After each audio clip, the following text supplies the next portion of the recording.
song of all bearded come Musicology for a While, a podcast. back from the charge of Musicological Society of Australia, Victorian chapter.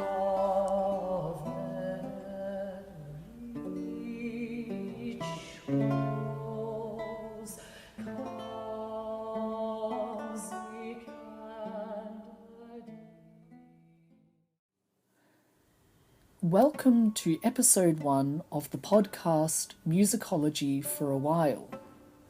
My name is Leighton Triplow and I am Secretary for the Musicological Society of Australia Victorian chapter. Our first episode is part of a series on advice for graduate researchers. Today I will be in conversation with MSA Vic President Rob Stove to discuss several topics common to the graduate experience, including capturing creative thoughts while under the pressure of deadlines, productive writing habits, and navigating feedback from supervisors and elsewhere. Thank you for joining us. Hi there, Rob. How are you? Not too bad, thanks, Leighton. Good to see you and good to speak with you. Indeed. Rob Stove is the president of MSA Victoria and very welcome today. Thank you so much for joining me. And Thank you. today what we were thinking about talking about are some pearls of wisdom for graduate researchers in musicology. I think it would probably be useful at the very outset to mention what our topics are and how that will inform some of the points which we put across later. So Rob, perhaps if you'd like to give in a nutshell what your thesis topic is. Sure. I'm an organist and I'm currently doing my PhD at the Sydney Conservatorium on the subject of Sir Charles Villiers Stanford's organ music. Nevertheless, I think that a lot of such ideas as I have concerning motivation and other aspects of research will apply across the board, whatever a person's research field is and whichever institution a person is studying at, the same principles are apt to operate. Absolutely. My thesis was done at the University of Melbourne, completed in December last year. It still feels a bit surreal being in the post-thesis world because it's really a world that you get drawn into. But I looked at Henry Purcell, the English Restoration composer. I specifically looked at a collection of his domestic secular songs from a range of perspectives, one of them being the perspective of a singer, of a lot of early music, historical performance practice, and also the construction of characters within the songs, whether it was a portrayal of what we might see as normative masculinity or normative femininity, and the way in which those constructs of the gender binary were distorted in pieces on melancholy and madness, which was a very interesting thing to look at. Quite a lot of research done on gender constructs in early modern England, but finding ways to apply this to different parts of the repertoire. Sure, and it does sound, from what you're saying, rather like terra incognita. Had anybody else been doing similar research on the topic of Purcell?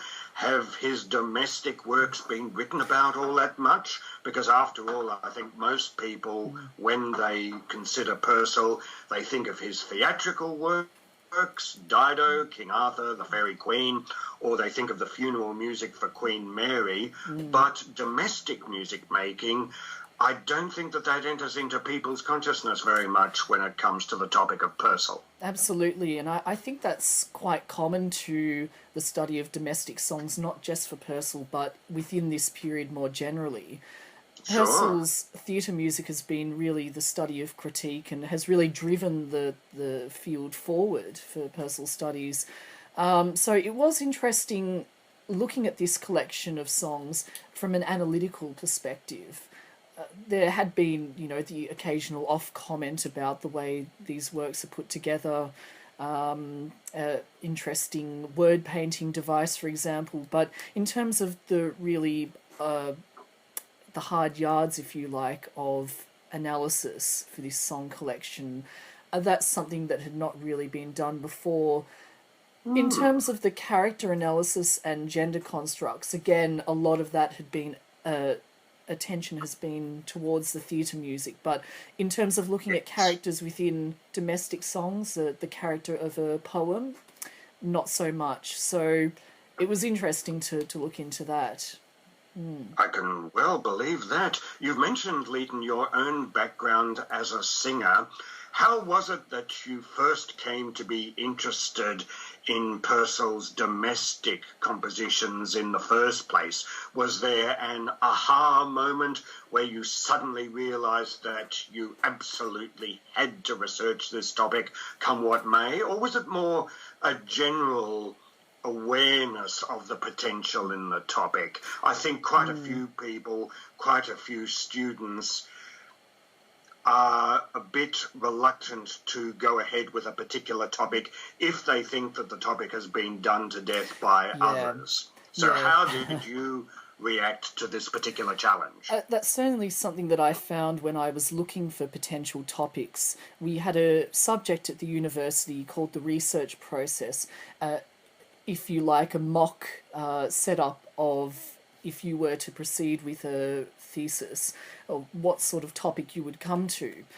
I'd always been very interested in English Baroque music, so Purcell and Handel were very much in the periphery. But I ended up arriving at Purcell's domestic songs simply through looking at the Purcell collected editions and finding pieces to sing that hadn't been done before. We've all heard Music for a While and If Music Be the Food of Love, but I was quite intrigued at some of these songs that are not performed that often. Really? So and why do you think that is? Why is it that Music for a While and If Music Be the Food of Love and a handful of others have so completely dominated the Purcell market, as it were, and these other pieces, which sound as if they're of comparable standard, have fallen into limbo? Why is that, would you say? I think that's partly because in posthumously, Purcell's works, a number of them were published by his wife, and that included a lot of the theatrical popular favourites, such as If Music for a While. So we have pieces like that that have had, if you like, more of a history in publication than the domestic songs that might have been published once in a obscure late 17th century publication, but then it's only in our times that these pieces have been resurrected. Right. And were they published as part of the Musica Britannica series? Are we talking about publication in, the 1950s, 1960s, or much more recently? The Purcell Society, the first edition, sort of around the 1920s, around that time, and then there's been the second revised edition and even third revised edition. So if you go back, maybe about 100 years or so, but that's again, quite an impressive performing and publishing tradition, isn't it? Yeah. When you think of various other composers from the 17th and 18th centuries. I mean, take Zelenka, for instance. Who had heard of Zelenka before the 1970s? Certainly I myself had not. No doubt specialists were already familiar with Zelenka. Or among more recent composers, take Janacek. Before the 1970s and the 1980s, almost nobody seemed to know Janacek's operas. They were in a language that most people are not familiar with, and it was the devil's own job to sort out manuscript errors and so forth. So if it hadn't been for people like Sir Charles Mackerras, it probably would not have been possible at all. So it is curious that Purcell, by contrast, does seem to have enjoyed a performing and publishing tradition, even if this tradition concentrated on comparatively small parts of his output. Yeah, it's one of those things that I suppose will continue to evolve over time as well.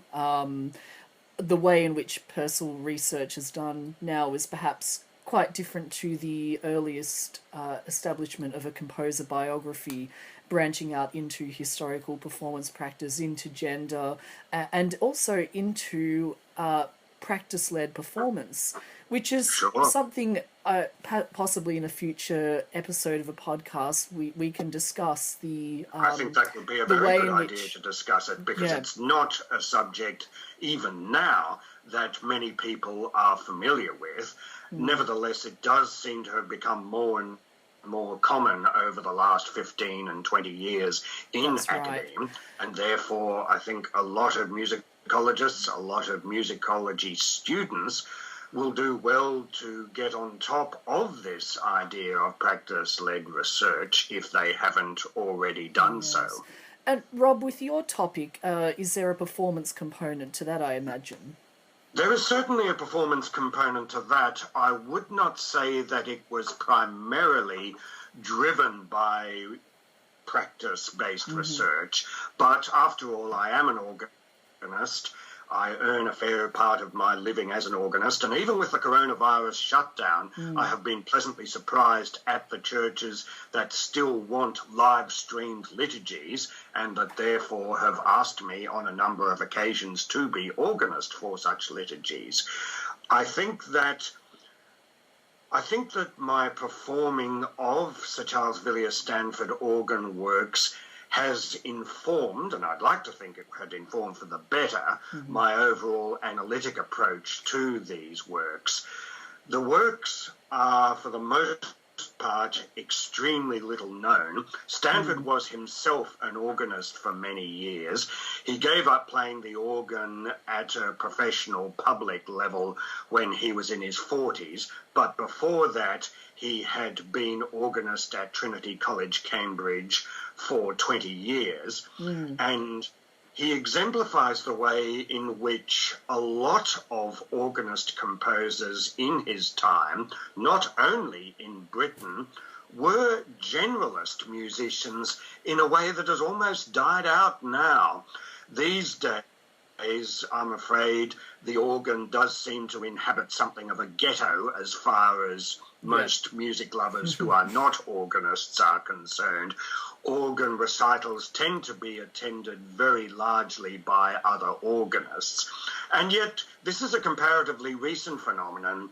As recently as the 1950s and 1960s, it was a very different situation. You had organists who were basically rock stars, like Virgil Fox in America, like Marcel Dupré in France. They were selling out concert halls and churches everywhere they played.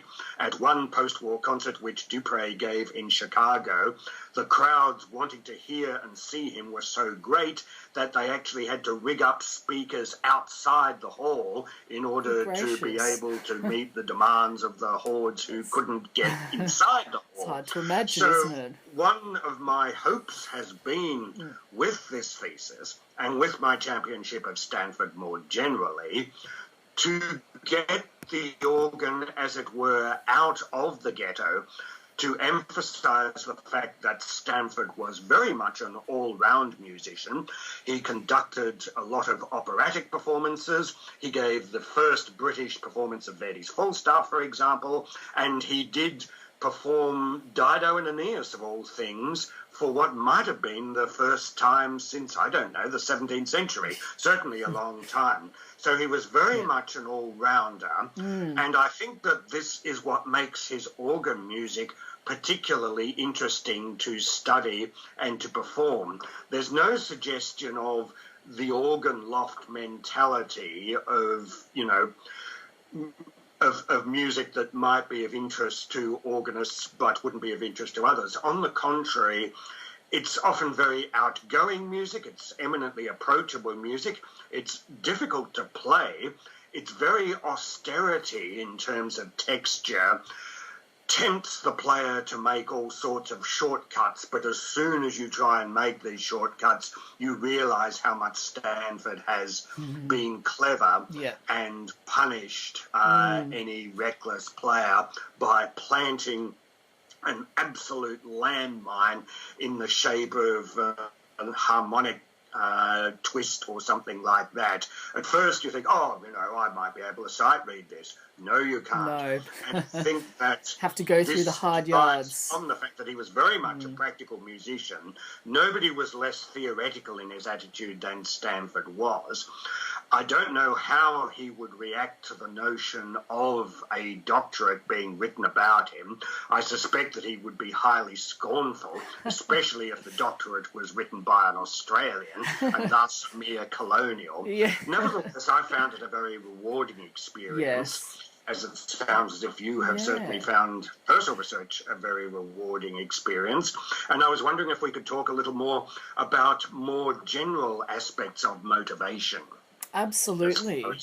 Concerned. I think that will be certainly something that we can talk about within this episode, the question of motivation for writing a thesis, whether it's something financial motivation, which is always useful to have, or if it's something deeper than that, it's something about looking at this project, the real opportunity to explore something in depth, which clearly this is something perhaps you've wanted to write on Stanford for many years, and this is the opportunity to really go to those lengths. And in the same way that I found dabbling in English Baroque performance practice, but to sit down for the better part of 3 years and get to that level.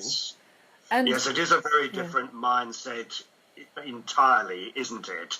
And I think one of the good things about being able to do a PhD is that it does force one to do, in your own phrase from earlier on, the hard yards. I mean, if you had been asked to write 10 journalistic articles about Purcell, I'm sure you would have done an admirable job with all 10, but at the same time I'm equally sure that you would have regretted the constraints of word count and the constraints of time that would have prevented you from really digging deep, drilling down, as Americans would say, into the topic. And that, after all, is what a PhD is for.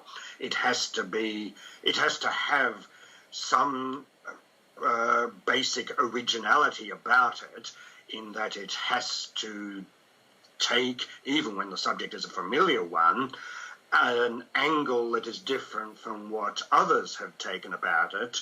And I think that this is particularly useful, especially with students starting their careers, to go beyond what I might call the whole Wikipedia mindset and to go through the tasks which can't be skimped of collating primary sources, collating secondary sources, assessing the differing value of primary source A versus primary source B, and so forth. There are very few other opportunities in the modern world for doing this sort of thing, but a PhD is well and truly one of them, and I think that that is what makes it profoundly satisfying. Grueling, yes, but satisfying. Grueling but satisfying, that's a very good way of putting it. And so thank you for giving a bit of insight to your topic there, Rob, and thank you for asking me a few questions about mine. Hopefully that will set up a bit of context for the rest of this podcast, in which we are going to talk about pearls of wisdom for graduate researchers in the field of musicology, whether my project being practice-led or Rob, yours, which certainly has an element of practice in it, but it's really digging into those sources, as you say. Yes, sounds good. Okay, great. The first topic I've got listed here is gathering creative thoughts.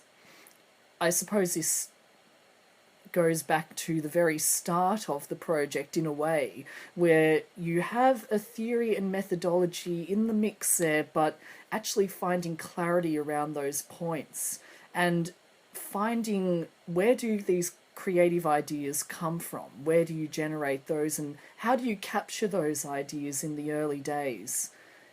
These are very good questions, and they're questions that deserve good answers. I'm not sure that I can give good answers, but I can perhaps give a few pointers. I think that very often ideas will occur to one when one is undertaking a doctorate at the most inconvenient times or in the most inconvenient places. Many a time, for example, I've been about to get on a bus or a tram, since we're doing this talk in Melbourne, the worst possible time, in other words, to have been overwhelmed with a particular pearl of wisdom that has just burst into one's consciousness with all the tact and decorum of Donald Trump at a rally. So what I find is just the old-fashioned method of having a notebook and pen handy, very low-tech, I know, but it can be very useful just to jot down aide-memoire. The worst thing to do in the circumstances is to tell oneself, I won't bother. I'll remember that able later. to remember that before I get off the bus. And you never do. Whereas at least if you write down the thing at the time in a very brief aide-memoire sort of form, as I say, you will have that to be able to jog your memory later on. You might well not end up using it. It depends entirely on the idea itself. But it is so much easier to revise already existing ideas and, where necessary, to reject them, than it is to start from scratch and, so to speak, to reinvent the wheel every single time you're sitting down in front of the laptop. At least with such old-fashioned low-tech methods as the one that I've mentioned, you have, as it were, the building blocks of your project. Some of the bricks will need to be discarded. Some of the building blocks, on the other hand, can certainly be used, but at least they're there. And one never has enough time. One never has all the time that one would like. I have found that although, for example, it's almost 3 years that have elapsed since I started my thesis, in a way it feels as if I started it only yesterday. And this is partly a function of the aging process, I suppose, but it is also partly the fact that there are going to be any number of limitations on one's time and study opportunities. So one really does need to master time management quite as much as research management. The two things cannot be separated, I would argue. I think that I fell into that trap of not capturing those ideas when they appeared. I got better as time went on, but certainly within the very early days of my project, there were just so many ideas which if I just had an analog pen and paper, perfectly reasonable, if I had written down those ideas, it really would have saved some time later. As you say there, reinventing the wheel. Well, I don't know if anybody is actually born with the ability to do this. It comes from trial and error. In my own case, it came from the fact that I am originally from a proofreading and journalistic background where, for example, considerations of deadlines are always paramount, and where, again, there is not nearly enough time, there never is enough time to do the things that one would want to do. So one does have to set lists of priorities and to use, I would argue, these old-fashioned analog methods in order to avoid that stomach-churning sensation when one finally sits down in front of one's laptop with a full 3 or 4 hours at one's disposal, and then one realises, oh dear, I've forgotten what I was actually going to do specifically in terms of the project structure. Yeah. I feel that everyone has their own rhythm of writing, and we all have our ways of doing things. For me, Yes. one thing, again, going back to that earliest part of candidature, was really stressing over certain word choices. In a way, it was putting the emphasis on style over substance. I was Yes. focusing too much on the little minute details, whereas it would have been much more productive to just free writing, get as much down on the page, and then sculpting it later. Yes. Oh, I couldn't agree more. And I had a similar sort of attitude.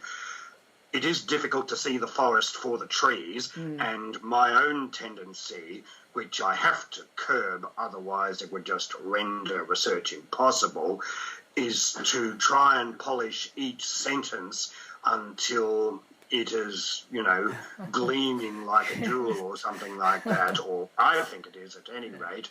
Meanwhile, the rest of the project has yet to be written, so I have had to force myself into the kind of free writing, not free in the sense of anarchic writing, but free in the sense of unself-conscious writing without necessarily worrying about the finer points of grammar, syntax, word choices, and what have you. They can be looked at later, and as you say, the whole thing can be sculpted to change the metaphor, but it is so much easier, as I mentioned earlier, to revise than it is to write something completely fresh, that I cannot stress enough the need for allowing ample time for revision. Yeah, I think those are the sort of mental hurdles to leap over as well. When you sort of stress about, oh gosh, I've got a blank page in front of me, it's much, as you say, it's much easier to begin with something that you've prepared earlier and just another analogy, I suppose, is a snowball that just continues to build in momentum as it goes down the hill, gathering more and more ideas and sculpting to arrive at that final product rather. And just a final point on this first topic section, I suppose writing towards deadlines, they're ultimately part of the real world, and that can have an impact upon creating these ideas, really working towards those deadlines for better or for worse, I suppose. It most certainly can, yes. I think that deadlines are going to be so important, whatever type of job one ends up doing, that it's all very well to poo-poo them as a general principle, but the fact is, whatever type of employment one ends up having, assuming that one is able to get any employment at all in the wake of the coronavirus, which 30 million Americans 2 months ago thought they could and now cannot. But deadlines are going to be so inescapable that one might as well, near the start of one's PhD project, meet them head on rather than trying to pretend that they weren't there. People vary in terms of the time of day where they are at their most productive. I, for myself, find that the morning is incomparably better than the afternoon, and that the evening is slightly better than the afternoon, but not nearly as good as the morning.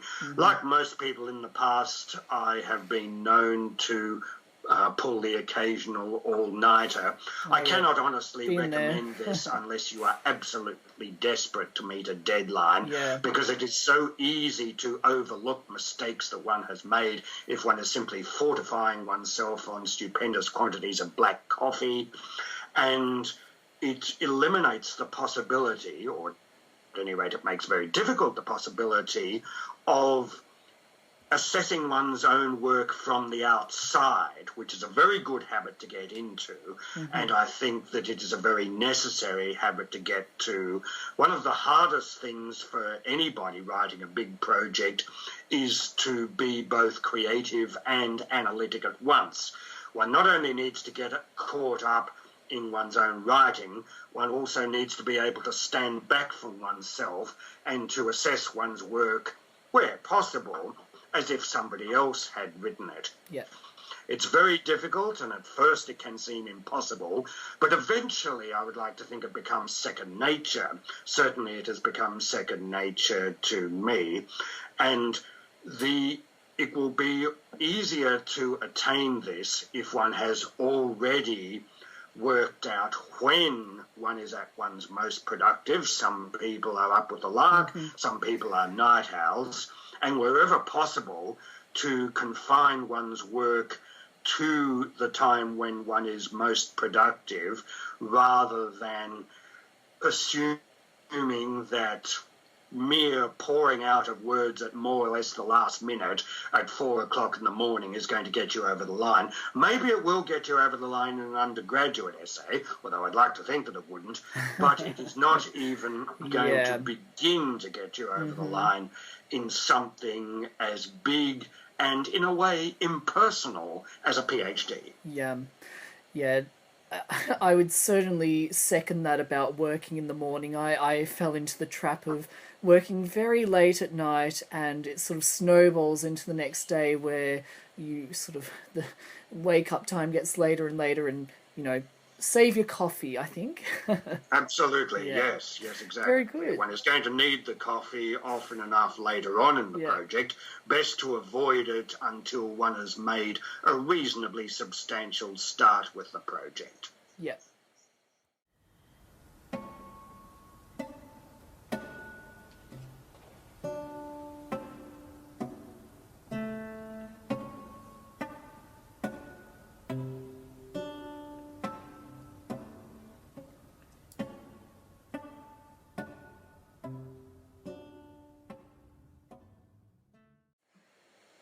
Every university has their own support systems for graduate researchers developing academic skills.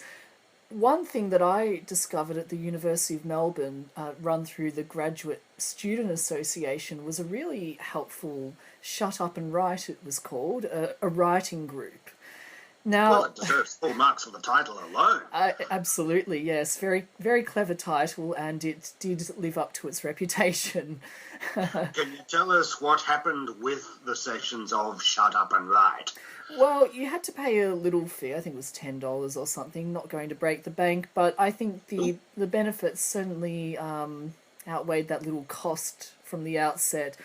I would attend these sessions when I felt that I wasn't performing as well as I should. I was continually putting writing tasks off, and I just thought, I need some sort of motivation to just sit down and do this, whatever it was, whether it was a part of a chapter which I just had no motivation to write that bit, and really putting on the blinkers and focusing on that section.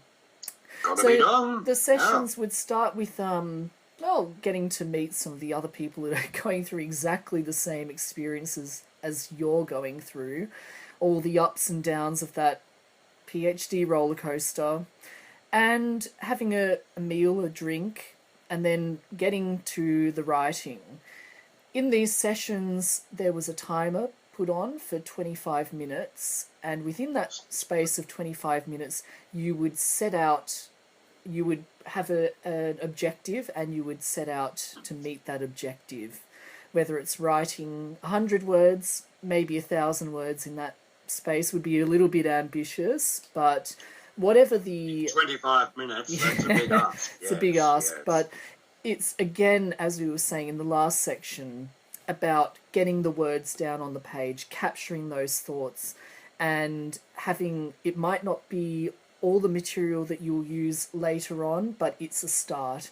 And that was the really wonderful thing about this writing group, is it was getting over that first hurdle, getting over that mental block, and finding something to put down on the page and using that as a launch pad for further work. So I really loved going to those writing groups in the end. I believe that. Yeah. Yes, it's helpful. Have you done anything like that yourself as yet? I have not done anything like that myself, because I haven't usually suffered from problems of motivation. What is much more likely to afflict me is an attitude of never wanting to finish anything unless it's absolutely perfect. But at the same time, I'm entirely prepared to concede that this is a minority view and that the sheer difficulty of motivation is likely to afflict, indeed it manifestly does afflict, a lot of people. So if you're listening to this and if you are yourself a graduate student, it's very well worthwhile finding out what particular courses of this type to do with the act of writing your particular university or faculty offers. Almost certainly there will be something, and in the unlikely event that your particular campus doesn't have anything, there are probably various online methods that would achieve a similar sort of outcome, especially what with so many people having been in lockdown for months over the coronavirus, it would be worthwhile looking up online resources of that type. Nevertheless, the coronavirus will not be around forever, one hopes, and however long it takes for things to get back to more or less normal, the importance of being disciplined in one's writing and researching is so great that it's in the university's own interests to have courses like this, and in the unlikely event that they don't already have one that you could do, you can always suggest that such things be made available. There's bound to be demand for them, especially in view of the increasing importance of having a PhD to the job market. So it's very well worthwhile making inquiries at an early stage in your research proceedings. And the second part of that, I suppose, is also being part of that graduate community again, just talking to other people that are going through the same process, listening being to... part of the graduate community, yes. Which is something that can easily be lost. Yes, if ever there was a justification for John Donne's famous remark about no man being an island entire of itself, it is in the graduate situation, or if you want to call it that, the graduate lifestyle. You are always needing to interact with others as a PhD candidate, your supervisor most obviously, but also with colleagues, other graduate students, perhaps people who've already done their PhD thesis, people whom you trust enough to bounce ideas off, and people who will be candid enough to tell you, politely one hopes, where they think that a particular passage will need clarifying in what you've written. It is so easy to get carried away with what one is researching and what one is writing that it can be all too simple to forget the fact that not everybody knows about your topic nearly to the extent that you know about it.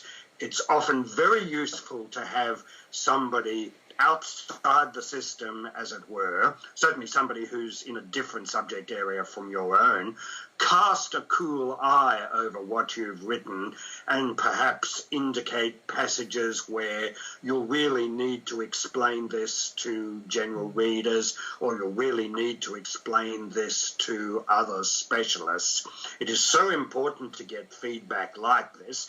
I'm not suggesting that one should seek feedback from absolutely everybody. These have to be obviously competent people who will give you useful information about where they think you've gone wrong or where they think you've gone right.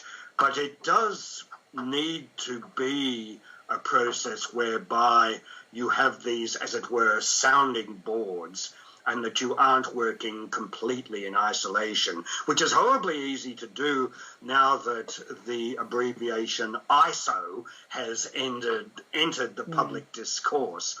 And it's harrowing enough in some respects to do a PhD without aggravating the effects of isolation, which are already part of it, not least with the virus. So do seek feedback, I would say, wherever you can, and take on board the feedback that you are given.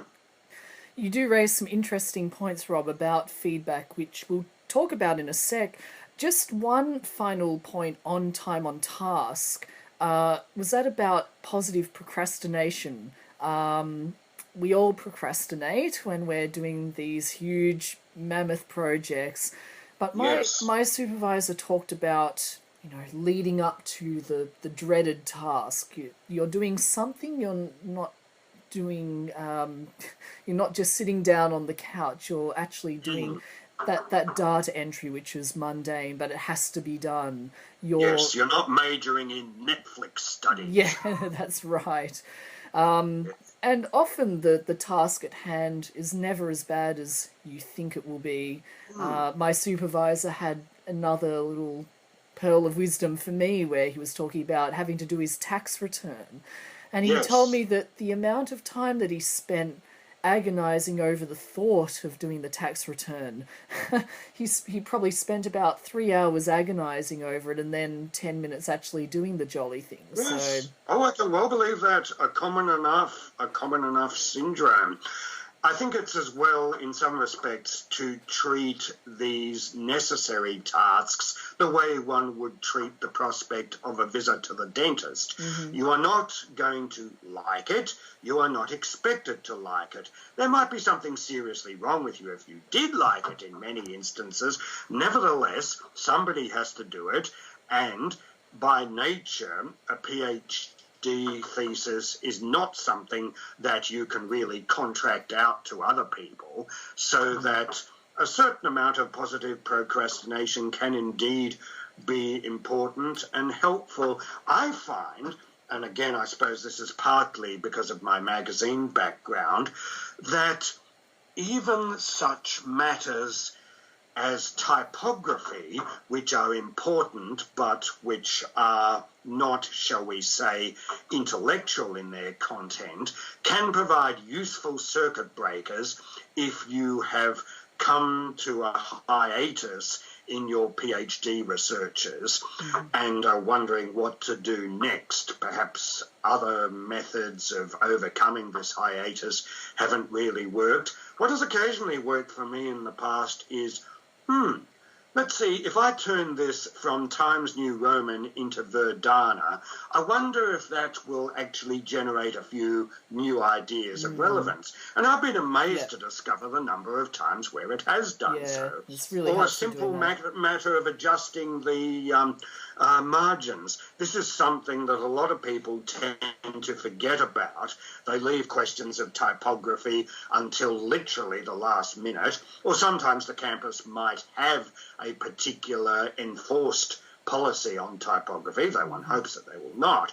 But anything that breaks the circuit of hesitancy and Weltschmerz and the sensation one gets where one thinks, oh, don't want to go on, want to give up, want to forget the whole thing.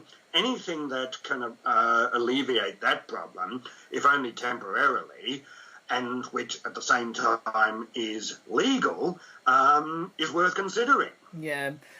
And you mentioned almost these vicious cycles of these habits that one can get into. I think probably the worst cycle to get into is waking up and thinking, oh, I'm not going to work on this today, I'm just going to put this off until tomorrow, is probably the worst thing to do, because then it's just going to build up, and then the day after tomorrow you have double the amount of work which you haven't done.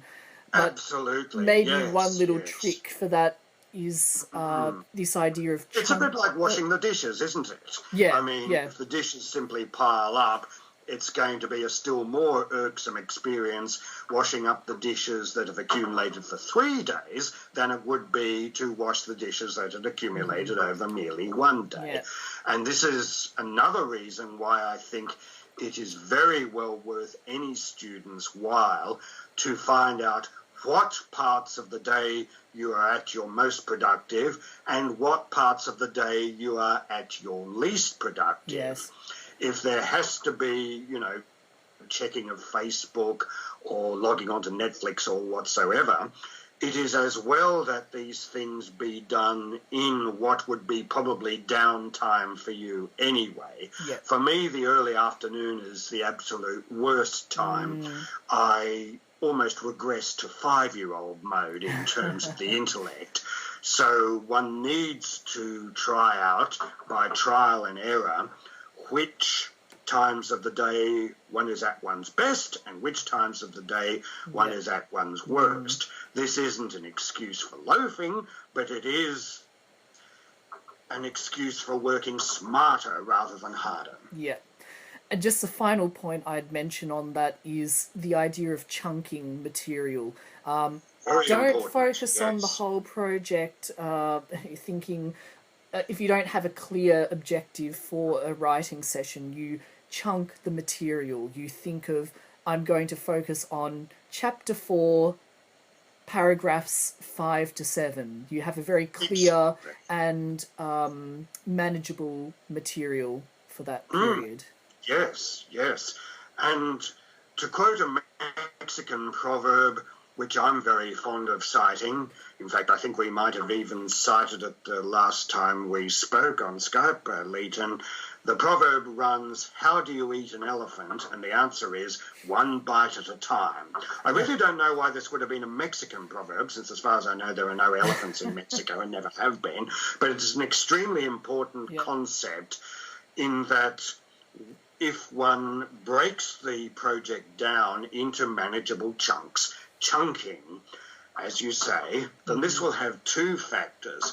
Not only will it enable you to get more done within a limited time frame, but it will also reduce a good deal, not all, but a good deal of the dread which one naturally experiences at the very concept of a big project. Any big project, whether it's cleaning the apartment or writing a PhD thesis. I mean, we've all been taught, and we all need to remember, I think, the things that are necessary for, to take one instance, cleaning the apartment.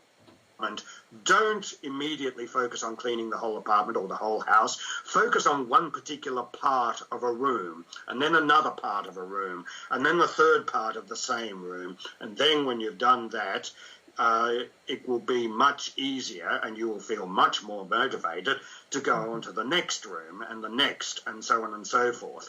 Whereas if you had set yourself the task of getting all the cleaning in the house or apartment absolutely perfect the first time, you would never achieve it, or at any rate you would be much less likely to achieve it. So I think this is where chunking can come in particularly handy. The PhD thesis is a daunting enough task at the best of times. There's no need to make it even more daunting than it is by nature. That's right, yeah. I'll have to write down that little Mexican proverb there. The Mexican proverb. Yeah. I'm always using that with conversations with people, and not only as students. And thanks very much indeed for that. No, thank you. I have a little saying written down here. Too many cooks spoil the broth. I think this is very appropriate for talking about graduate research feedback from supervisors and yes, especially other in persons. the age of the coronavirus, where the concept of too many cooks is dangerous from a physical as well as a mental point of view. Indeed it is.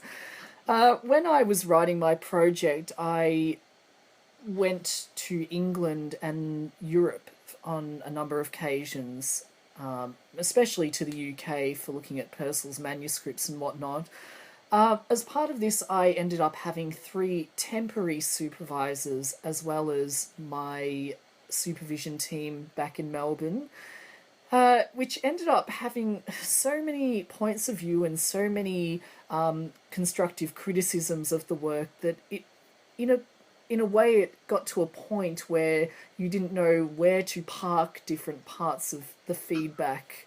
And, I can well believe that. Yeah, what to take on board. As you say, too many cooks. It's not as if anything is wrong with each individual's cooking, but the combination of those, by the sound of it, the combination of those individuals in a fairly short space of time must have been disorienting for you when you were doing your research. It was, and I think what I've learned looking back at that experience is that you can take, it's wonderful getting all these different perspectives on your work, but there is a point at which you need to make a captain's call, as it were, and focus on the large pillars of feedback which you will take on board, and the other information might be helpful, but you're not going to dwell on that feedback. Take it as a comment. Yes, most certainly. The concept of the captain's call is a very relevant one. And I think that Gabriel Fauré had something of the sort in mind when, towards the end of his life, he would submit almost every piece, or possibly every piece that he'd written, to a small committee. If I recall correctly, this committee consisted of Saint-Saëns, Ravel, no, not Ravel, possibly Ravel, Saint-Saëns, Ravel, Henri Duparc, and Fauré himself. Now, these were obviously extremely distinguished composers, and they gave Fauré useful feedback about aspects of his piece. But at the same time, there was never any suggestion of them collaborating with him. There was nothing in the piece that could be identified as, oh, that was the bit that Saint-Saëns recommended, or something like that. Ultimately, Fauré had to live with the consequences of the piece. And note that he kept the committee very small. He didn't ask the first student or the first cleaning lady whom he happened to see at the Paris Conservatoire, please can you give me feedback about this piece? So I think that provided that one keeps the sources of feedback to a manageable number, and at the same time keeps in the forefront of one's mind the realization that ultimately the buck stops here. Ultimately the piece stands or falls depending on what you yourself have done of it. Not Saint-Saëns, not other supervisors, not colleagues. Ultimately it is going to be your PhD thesis, not your supervisor's PhD thesis. The supervisor will have useful input and you'd be crazy not to listen to it. But ultimately you have to be satisfied with your own work, and if at the end of the proceedings you're not prepared to own it, as therapists would say, then there is probably something wrong with the PhD thesis that no amount of feedback can readily solve. Yeah, I think at the end of the day you recognise that this is your work, this is your project, and you're going to put it forward for better or for worse. That it's and you know, sometimes we can get consumed by feedback that we start really doubting what we've put on paper. But very much so. Yes. I have known of people in their 40s and 50s.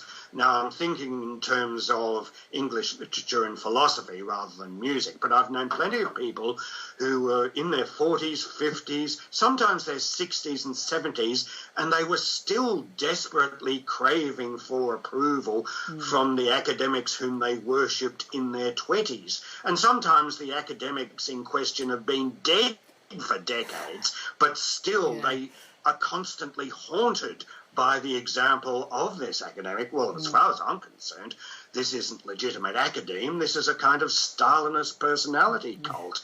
And I think that one good way of avoiding such a cult is to be able to do a Harry Truman, who had on his desk in the Oval Office a sign with the very simple words, "The buck stops here." Well, the buck does stop with your PhD thesis. It's your thesis, not theirs, and no amount of supervision and no amount of feedback can make a bad thesis into a good one, though it can sometimes make a good one into a better one. Yeah, a good one to hang up above the computer, I think. The buck stops here. The buck stops here, yes. It is relevant for so many areas of study, not just the fields of music, and so relevant for any workplace that one is ever likely to be in. Just a second point on approaching feedback. as we were just saying, it can feel somewhat personal when, this is your project, this is your baby that you're putting out into the world. And when you receive criticisms of it, constructive criticism, it can almost feel as though it's a criticism of you. It's a criticism of the way you've put the work together. But I think it's important to keep in mind that the criticism is towards the work itself. It's not a personal criticism. It's to better. It's not a personal criticism. That's correct. Better the work. Yes. And if you keep that in mind, then I think that dealing with feedback is much easier, because you can look at it objectively. You can again sculpt the criticisms. Exactly so. If the supervisor is conscientious, he or she will want what is best for your thesis and what is best for you. These comments are not made out of malice. I mean, if they are made out of malice, you probably need a new supervisor. Yeah. And there are mechanisms for changing supervisors, which most universities have in place. But that is, so to speak, the nuclear option. It is not something that should even be contemplated if the only reason for your contemplating it is that you simply don't like a particular comment that a supervisor has made about your work. This comment was almost certainly made in the hope of improving the work. It was not made in any spirit of detraction or spite or anything like that. And as I say, if personality issues are absolutely irreconcilable between you and your supervisor, it might be time to request a new supervisor. Yes. But this should not be done frivolously. I know for a fact that the first time I saw feedback from my own supervisor, it wasn't particularly pleasant. I mean, 90% of the time, 90% of what I'd written, I should say, the supervisor was entirely happy with, but there were 10%, there was 10% of it where he perceived the fact that improvements needed to be made. And once I'd had the benefit of this second pair of eyes, I too perceived the fact that these improvements could be made. Sometimes it is as well to leave the thesis for 3 days or 5 days or something like that, if one has been really caught up with it, and then to come back to it, I should say, with a pair of newly freshened eyes. Often enough you'll find yourself thinking, hey, that supervisor's comment wasn't unfair after all. I now see his point, which I wasn't capable of seeing beforehand. And this is not at all a contradiction of what I said earlier and what you said earlier about the need for time management. On the contrary, it's the other side of the coin of time management. You not only need to know when you must write, you also need to know when you should leave off temporarily your writing. Yeah. No, all very good points there. Thank you, Rob. Thank you very much indeed, Leighton Triplow. It's been a great pleasure talking with you. Likewise. Cheers. Thank you.